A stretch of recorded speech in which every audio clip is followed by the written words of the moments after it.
Hey there, this is the first episode of Any Day Adventures of a Physical Therapist. I'm Andrew Dombek. I'm the owner of AID Performance Physical Therapy in Ashburn, Virginia. What this blog is going to be about is going to tell you about some of the trials and tribulations in my life, as well as answer questions that I receive via email or from my clients in the office. And this is my location for today. It's out on my back deck. You might be wondering why I'm wearing sunglasses. Well, besides being outside, I think I've become a vampire. It's kind of a funny story. So 2 nights ago, I was fast asleep. I had to take some sleeping medication, staying up watching too much Michael Phelps on TV.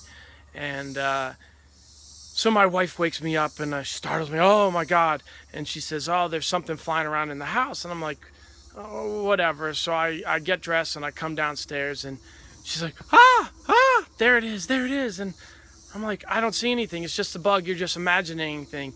And so we walk into the kitchen and all of a sudden I'm like, holy cow, it's a bat. And then as soon as I say it's a bat, she's screaming. She's on the ground covering her hair and screaming top of her lungs. I'm surprised our daughter Eden didn't wake up from this.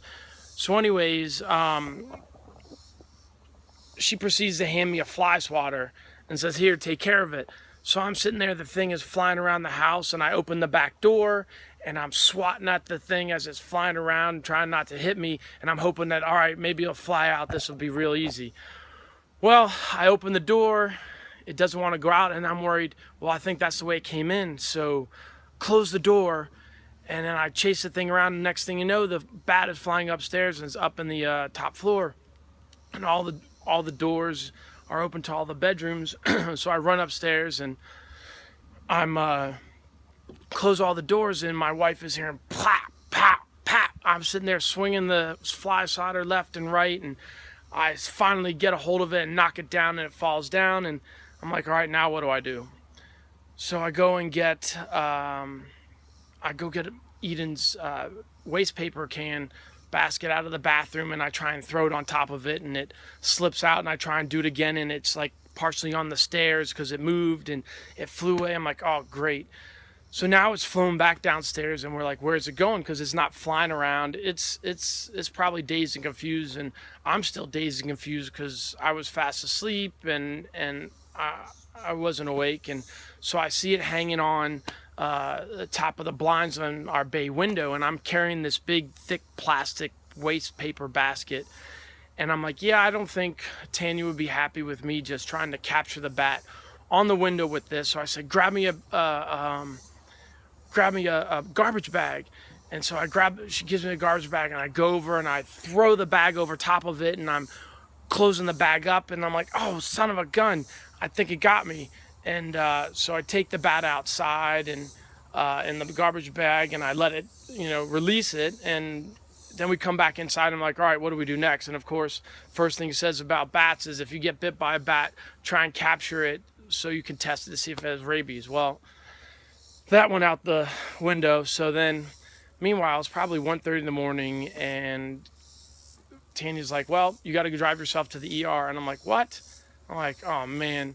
She's like, well, Eden's upstairs sleeping, and so I go and get in the car, and luckily the hospital is just a straight shot 3 miles down the road. So I drive down there and I tell them I got bit by a bat, and so they take me back, and they're like, all right, we're gonna need to give you rabies shots. I'm like, oh great. So needless to say, I got like 5 rabies shots in my thumb. It was immunoglobulin in my thumb. They gave me a tetanus shot in one shoulder, a rabies shot in the other shoulder, a shot in the thigh, a shot in the butt. And then they're like, thank you, here's some antibiotics. You got to come back for some more in 3 days and a week and then 2 weeks. So I'm like, great.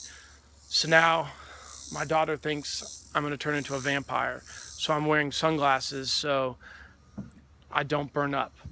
Anyways, that's part of my story. So first question I got this week was from Carly. Carly is about a 20-year-old soccer player. She plays for, I think, Christopher Newport University, and she's been suffering from shin splints. And say, why am I getting shin splints? And I run, and the pain is just intense. I can't train. I can't run for very long. My fitness level is diminishing. And I said, all right, well, let me look at the way you're running. And, I said, all right, well, one of the reasons that I see that you're running on the balls of your feet. And like, well, aren't you supposed to run like on your toes? I said, yeah, you are supposed to run on your toes. But it's a matter of where your toes land when you're running. And so essentially it's a classic case of overstriding. And I myself had that. I'm a amateur runner.